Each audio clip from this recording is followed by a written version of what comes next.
The planet of Vera was dying. Its skies were gray, its rivers were dry, and its soil no longer grew crops. Once it had been a world of music and harvest, where children played in golden fields and families shared long meals under twin moons. But now the streets were silent, and the sound of hunger filled every home. The leaders of Vera gathered inside their great hall, their faces thin and pale. They had sent requests for help to the mighty empires of the galaxy. They had begged the Council of Stars, the Arcan Dominion, and even the Cold Merchant Guilds, but every message was answered with silence or with laughter. The powerful empires had food in abundance, but they saw no profit in saving Vera. "We will not survive another cycle," said Elder Koresh, his voice trembling. "Our children starve while the galaxy feasts," he added. Some leaders lowered their heads, ashamed that their once proud world had become so weak. Others shouted in anger, demanding that the Council of Stars be forced to help, but all knew the truth. The Council cared only for strength and power, never for mercy. It was then that a young envoy stepped forward. Her name was Liara, and though she was young, her voice was steady. "There is one world we have not asked," she said. The hall fell silent, and eyes turned toward her. "You do not mean," whispered one of the elders. "Yes," she replied. "I mean Earth." At once the chamber erupted in disbelief. Earth was known to the galaxy, but not respected. They were young compared to the great empires. They had no ancient fleets, no great seats in the council, no long dynasties. To many, Earth was still seen as a backwater planet of dreamers and warriors, but Liara's eyes did not waver. "They are humans," she said, "and humans know hunger, humans know struggle. They will not laugh at us." Some elders argued. "They are weak," shouted one. "They have nothing to give." "They are reckless," muttered another. "They will bring trouble upon us." But Liara only answered, "We are already dying. If we do nothing, we are finished. If we call Earth, perhaps there is hope."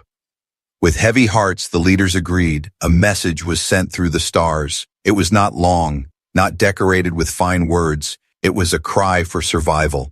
"Earth, we beg you," it said. "Our world starves. Our people are dying. Send us food. Send us hope." Days passed and no answer came. The people of Vera grew weaker, their hope fading with each sunrise. Parents gave their meals to their children while they themselves withered. Markets stood empty. Schools were closed, and the once bright songs of the planet were gone. Some cursed the leaders for wasting time on a foolish dream. Others whispered that Earth was too small, too distant, too powerless to respond. Liara walked the streets, her heart breaking as she saw children lying weak in the dust. She looked to the sky each night, waiting for a signal, waiting for any sign that her message had reached Earth. But the sky remained empty, filled only with the cold stars. "Perhaps they did not hear us," she whispered to herself. "Perhaps they do not care." Then, on the seventh day, the beacon lit up. The great hall shook with sound as the communication array burst into life. Leaders ran to their stations, elders gathered, and citizens crowded outside the hall. A voice came through, steady and calm. "This is Earth," it said. "We have heard your call." The hall fell into silence. For a moment, no one breathed. The people stared at one another, their eyes wide with disbelief. Then the voice spoke again. "Prepare your skies, for we are coming." The message ended, but those words echoed across the city. People shouted, children cried with sudden joy, and hope returned to hearts that had been dark for so long. Yet, in the Council of Stars, far away in their golden halls, laughter rang out. "Earth," they mocked, "the humans dare to answer where we did not? They will embarrass themselves." But the people of Vera no longer cared about the laughter of the Council. For the first time in months, they believed they would survive. Liara stood beneath the twin moons, her hands clenched as she looked to the heavens. She did not know what kind of ships Earth would send. She did not know if their food would be enough. But she knew one thing. Humanity had answered, and that answer had changed everything. The night sky glowed faintly as if stars were moving where they should not. The people whispered in awe. "Is it them? Are they here already?" The winds carried the scent of dust and hunger, but also something new, something like promise. Liara's heart raced, for she felt that the story of Vera had just begun. The people of Vera waited. Every night they looked to the stars, hoping to see the promise fulfilled. The words of Earth still echoed in their minds. "Prepare your skies, for we are coming." But days passed and no ships appeared. Hope began to tremble like a candle in the wind. Children asked their parents when the food would arrive. Parents had no answer, only silence. The skies above remained dark, filled only with the endless stars. Some whispered that Earth had lied, that the humans had no power to help. Others whispered that Earth was gathering an army instead of food. Fear and hope mixed together, heavy like a storm. Liara stood on the highest tower, her eyes fixed on the heavens. She felt the waiting press upon her chest. She prayed that the humans had not forgotten. Then, on the 10th night, the stars shifted. Something vast blocked the moonlight. A shadow passed across the sky. People ran into the streets, pointing upward. Children screamed in fear. Elders fell to their knees. The silence of the sky was broken. For the first time in months, something had come. It was enormous, larger than any vessel the people of Vera had ever seen. Not one ship, but many, drifting like giants across the night. Their hulls glowed with soft light, painted with symbols no one on Vera understood. The ships did not roar with weapons, they hummed with energy. It was as if the very air bent under their weight. The Council of Stars, watching from their hidden satellites, sneered. "These humans play at Empire," one counselor spat. "Look at their crude ships." But others leaned closer, unease growing in their eyes, for these were not warships, yet they carried a strength the galaxy had never seen. They were harvest ships, each one larger than cities. Vera's people did not know whether to cheer or hide. Some cried out, "We are saved." Others trembled, whispering, "What if this is invasion?" The harvest ships moved into orbit, their lights shining like a second sun. And then silence returned, deeper than before. No message came, no words spoken, only the slow, steady hum of the ships above. The people stared, holding their breath. Then, at last, the largest ship opened its belly, and what poured forth was not fire but life. Containers the size of towers drifted down through the clouds, each one landing with a gentle thud upon the ground. The people rushed forward, afraid and yet desperate. The containers split open, revealing what no one dared believe. Food, endless food, grains spilled out like golden rivers, fruits unknown to Vera glistened with color.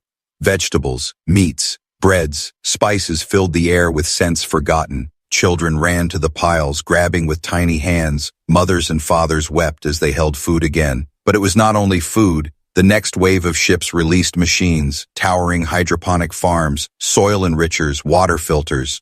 The humans had not brought only rations. They had brought the tools of life itself. Still the people hesitated. Why would Earth give so much? What was their true purpose? Then see. On the first humans. They stepped down from the ships wearing simple uniforms, not armor. They carried no weapons, only tools, crates, and sacks of flour. Their leader, a tall woman with calm eyes, looked at the frightened crowd. She smiled and spoke, her voice steady. "No one should starve," she said. "Not while we can help." The crowd gasped at the sound of her words. Though spoken in the human tongue, the meaning was clear in every heart. Liara stepped forward, trembling. "Why?" she asked. "Why would you give so much to strangers?" The human leader looked at her, and for a moment her eyes softened. "Because once we too were hungry," she said, "and someone must be the first to stop the cycle." Whispers spread through the crowd. Some shouted in joy, others still doubted, but all could see the truth. The humans were not conquerors. They had come as farmers, as feeders, as givers. And yet, in the Council of Stars, alarms began to sound, for they knew what few dared admit. A people who could feed the hungry, a people who could give without asking in return. That people would become more dangerous than any fleet. The council muttered in fear. The humans are building loyalty, not through war, but through bread. Back on Vera, the skies glowed with the light of the harvest ships. The people ate until they wept.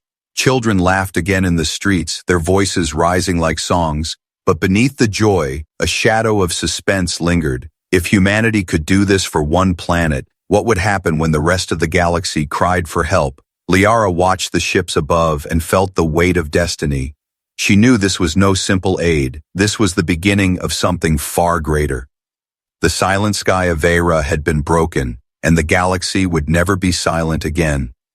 Morning came, and with it the first true meal in months. The people of Vera gathered in the city square, where humans had set up long tables. The tables stretched further than the eye could see, covered with food of every kind. There was bread warm from ovens, fricadines. It's glowing with color, steaming pots of soups and roasted meats that filled the air with scents never known on Vera. The air itself seemed to change, carrying laughter instead of despair. Children were the first to taste, their hands reaching eagerly for bread. They chewed slowly at first, as if afraid it was only a dream. Then tears fell as they swallowed, and their parents followed. The sound of joy rose like thunder, as the starving planet remembered what it meant to eat. For the first time in years, bellies were full, and faces glowed with life. But the humans did not simply feed, they taught. Chefs in white coats showed alien cooks how to season dishes, how to use herbs, how to make flavors sing. Farmers explained the tools they had brought, machines that could turn barren soil into gardens. Every corner of the city became a place of learning, of growth. It was not just food, it was knowledge, it was culture, it was a gift of identity. Liara walked among the tables, amazed. She had known food only as survival, yet here humans turned it into art. Children painted their lips with fruit juice, laughing. Old men chewed roasted grains and closed their eyes as if tasting their childhood again. The world of Vera had been given more than supplies. It had been given a soul. But whispers spread in the crowd. Why would Earth give so much and expect nothing in return? Some feared there was a hidden cost. Others argued that such generosity could never be a trick. The truth was unclear, and suspense hung heavy in the air. That night, the humans lit fires across the square. They roasted animals on great spits, filling the air with smoke and spice.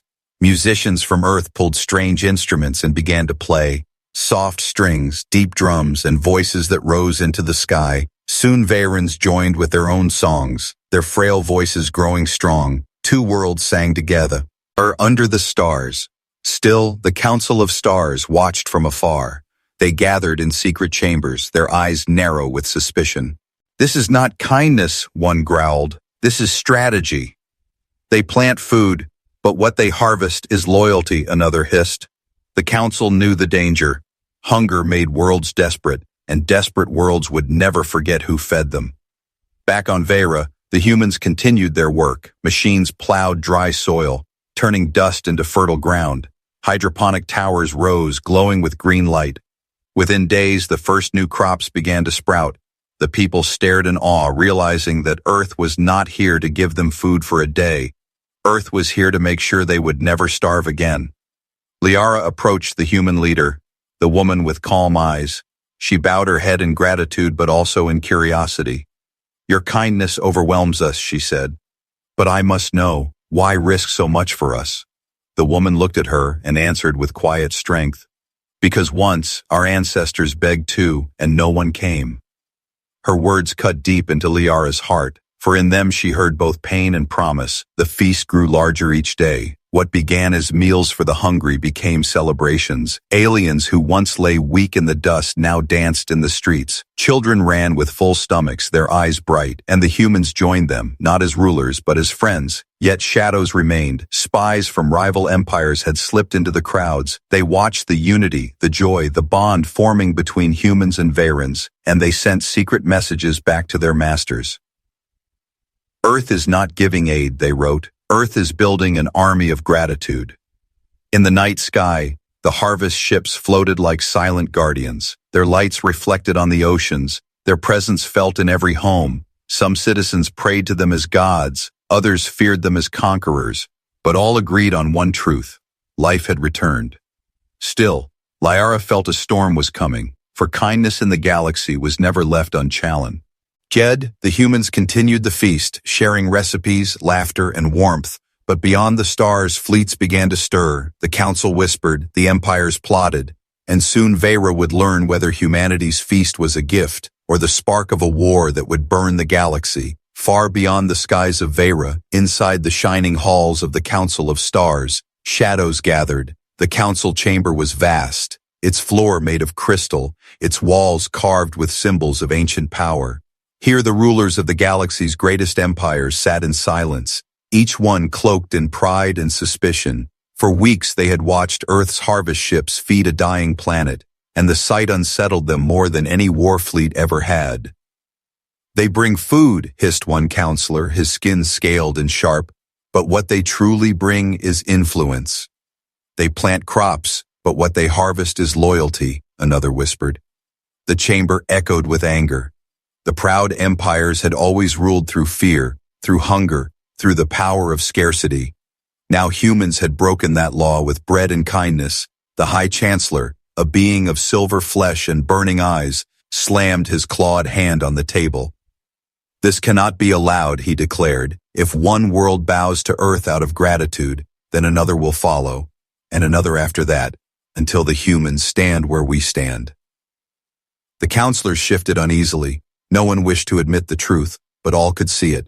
Earth was rising, not with warships but with feasts, and the galaxy feared them more than ever. Back on Vera, the feast continued. Fields began to bloom, rivers ran clear, and laughter filled the cities. But Liara felt the weight of unseen eyes. She knew the council would not remain silent forever. Her heart told her that their gift from Earth came with danger not from the humans, but from those who envied them. In the council chamber, plans were being drawn. "We will shame them," one empire leader said. "We will declare them manipulators, using food as a weapon." "We will spread fear," said another. "Let the galaxy believe their kindness is a trap." And in darker corners some whispered, "If words fail, then fleets will answer." Spies returned from Vera with their reports. They spoke of children laughing with humans, of farmers working side by side, of alien songs joining human music. The council grew restless. "This is worse than we feared," said the High Chancellor. "They are not just feeding bodies, they are binding hearts." The silence that followed was heavier than iron. Every empire knew what that meant. If the galaxy began to love the humans, then the age of fear would end. Meanwhile, Liara sat with the human leader beside the glow of a hydroponic tower. "You must know what you risk," she said softly. "The council will not forgive this." The human leader only smiled faintly. "Perhaps," she said, "but hunger is a greater enemy than the council." Her calm voice carried no fear, only determination. Liara wondered if that was Earth's true strength. Not weapons, not ships, but an unshakable belief that compassion was worth the risk. But whispers of war crept closer. Council fleets began to move in secret, gathering on the edges of space. Messages filled with lies spread across the galaxy. "They say Earth feeds one world today," a voice declared. "But tomorrow they will demand obedience, and soon they will rule with food instead of chains." Fear is easy to grow, and the council watered it well. Yet, even as fear spread, so did gratitude. On Vera, children carved human symbols into stone as thanks. Farmers swore oaths of loyalty to the people who saved their fields, and hungry travelers from nearby systems began to arrive, drawn by stories of the endless feast, Vaira Haas. It had become more than a world saved from famine. It had become a beacon, and Earth's name was carried on every grateful tongue. The council could not ignore it.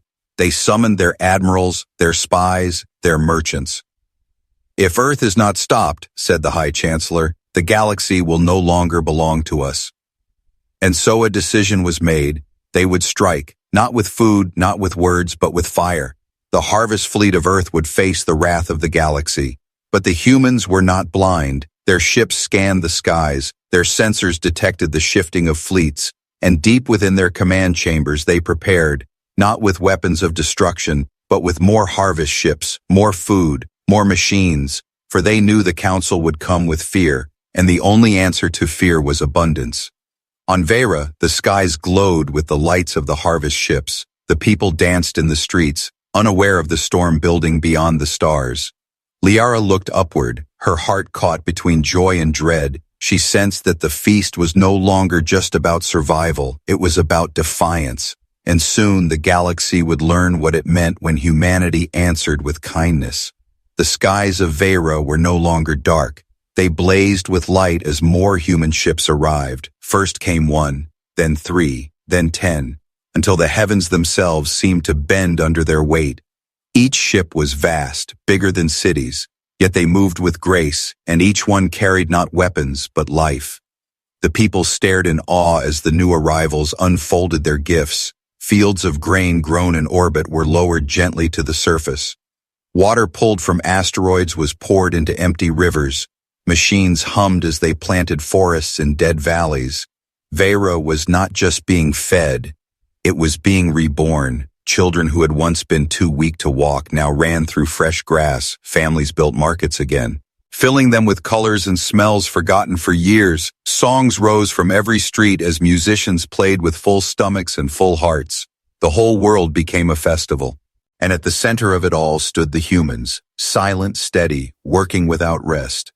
But far above, beyond the shining ships of Earth, shadows gathered. Council fleets moved into position, hidden behind gas clouds and silent moons. Their admirals watched the Harvest Armada with fear and envy. "They have no weapons," one sneered. "We could crush them in a single strike." But another shook his head.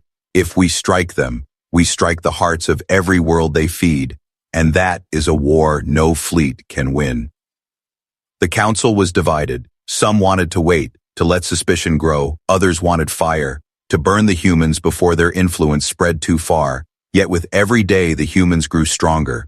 Not in armies, but in allies. Vira had become a symbol, and symbols were harder to kill than worlds. Liara stood in the new fields, her hands brushing tall green stalks of grain. She had never seen her planet alive like this. Her people smiled again, their voices filled with pride. And when she looked to the skies, she no longer saw death, she saw hope, carried on the wings of human ships.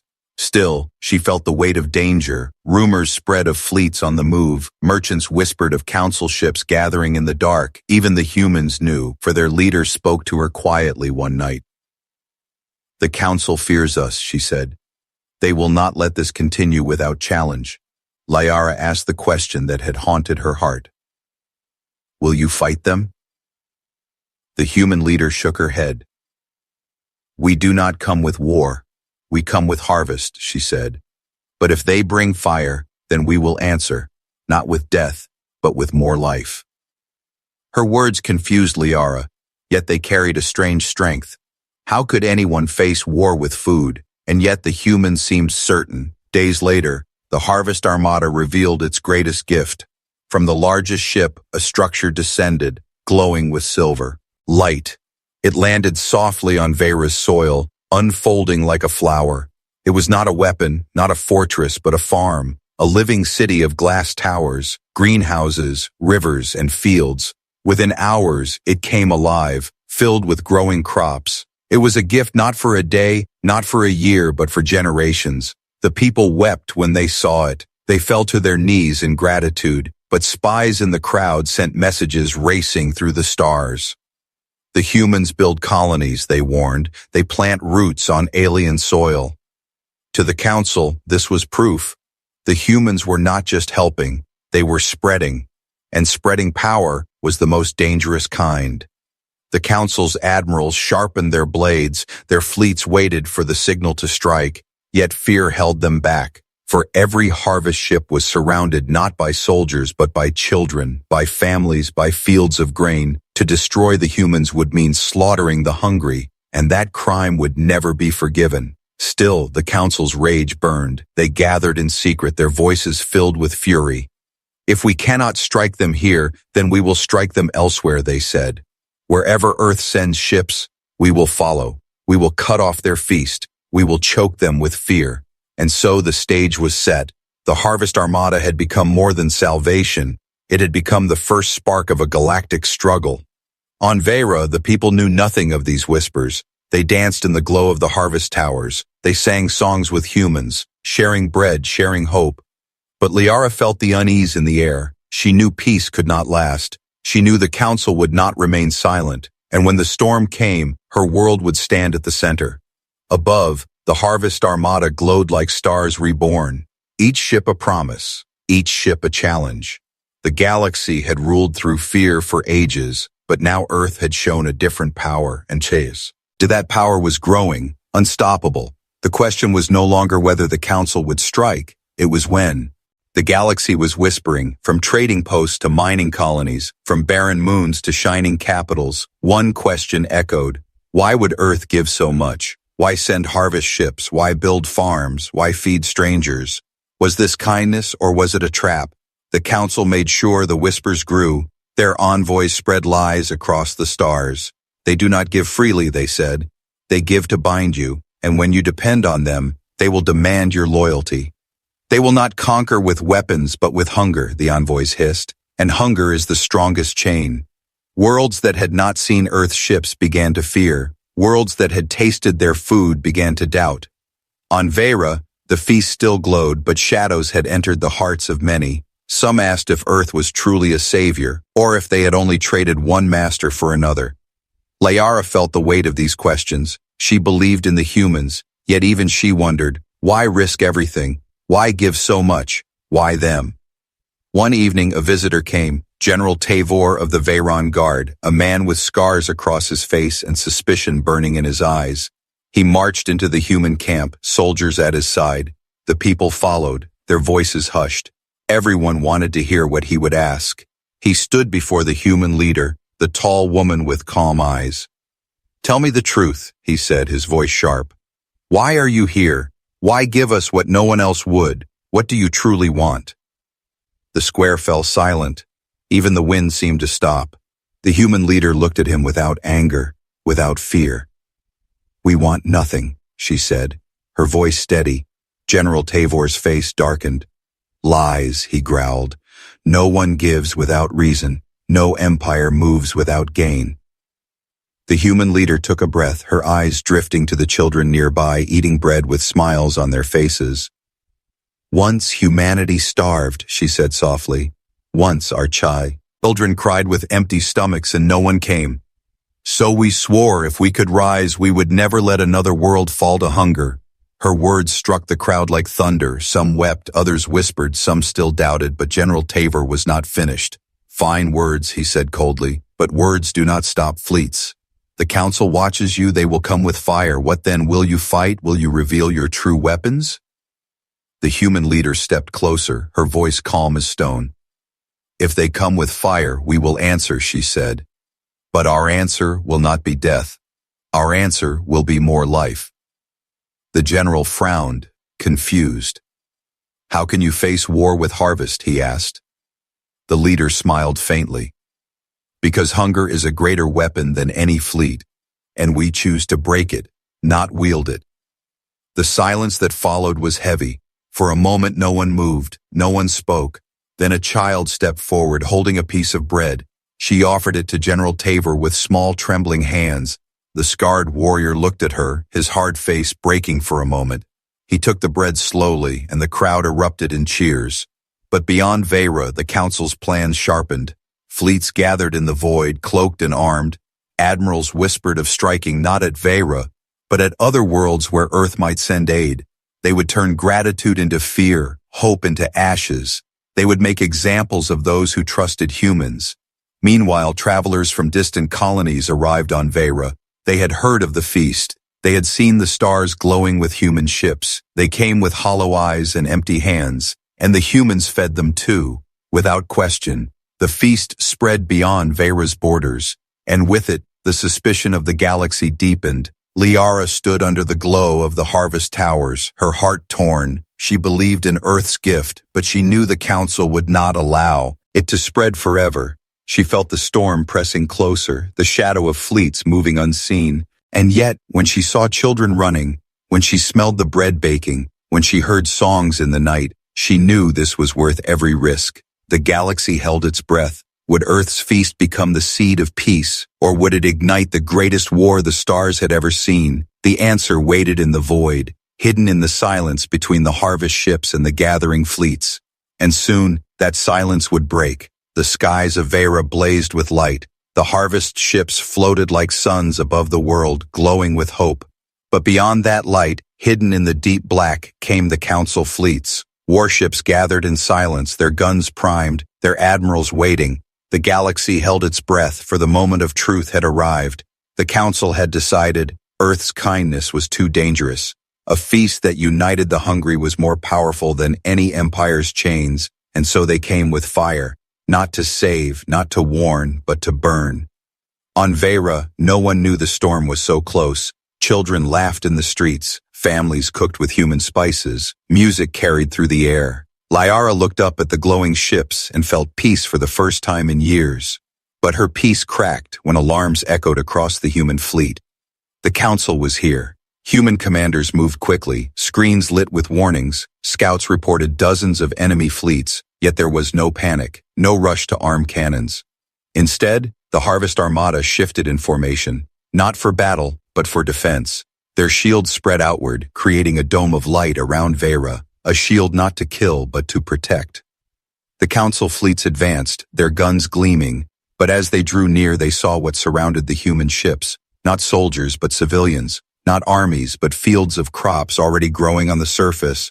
To strike now would mean slaughtering children, destroying food, burning a planet save from famine. Even the hardest admirals hesitated, still the High Chancellor's voice thundered in their ears. Strike, he ordered. Show the galaxy that kindness has no power against strength. But doubt crept into the hearts of many, for the council ruled through fear, and fear was fading before their eyes. On the ground, Liara stood among her people, watching the skies shimmer with human shields. She heard the whispers of fear around her, but she also heard something else. Courage. Her people no longer bowed to the council. They had tasted hope, and hope cannot be taken away. The first shot came. A council warship fired into the shield. The dome rippled but did not break. The people gasped, children screamed, but the humans did not answer with weapons. Instead, they released more ships, not warships, but harvesters. From their bays came crates of food, machines of growth, towers of green light. Even under fire, they gave more. The galaxy watched in shock. Every broadcast carried the sight of humans feeding while under attack. Every world saw that Earth would not fight for power, but for life. The council had tried to make them look like manipulators. Instead, they looked like saviors. Some council fleets began to falter. Admirals hesitated. Captains refused orders. How can we fire on those who heal? One whispered. If we burn them, we burn ourselves, another said. Divisions spread like fire in dry grass. The council's unity crumbled. On Vera, the people rose. They shouted into the skies, their voices carried by human transmitters. Leave, they cried. We will not starve again. We will not bow again. Their voices joined as one, and across the galaxy others began to echo the same. Worlds long oppressed by hunger found courage in their words. The High Chancellor raged, demanding the fleets destroy everything, but no one obeyed. One by one, the council's ships too earned away. Their guns fell silent, their engines burned in retreat, and humanity's feast continued, unbroken, unafraid. Liara stood with tears in her eyes, watching the council flee. She turned to the human leader and whispered, "You have done what no empire could. You have broken fear." The leader only smiled softly.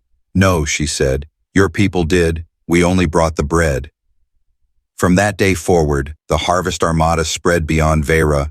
They traveled to other starving worlds, bringing life where there was none. The council tried again and again to sow fear, but fear no longer ruled, for every world saved remembered. They remembered the ships that gave food under fire. They remembered the humans who chose compassion over conquest. And so the galaxy began to change, not with war, not with blood, but with feasts. Vera became the symbol of that change, the place where the council was defied not by weapons, but by bread. Children carved it into stories. Elders sang of it as legend. The day humanity answered, the day the endless feast began.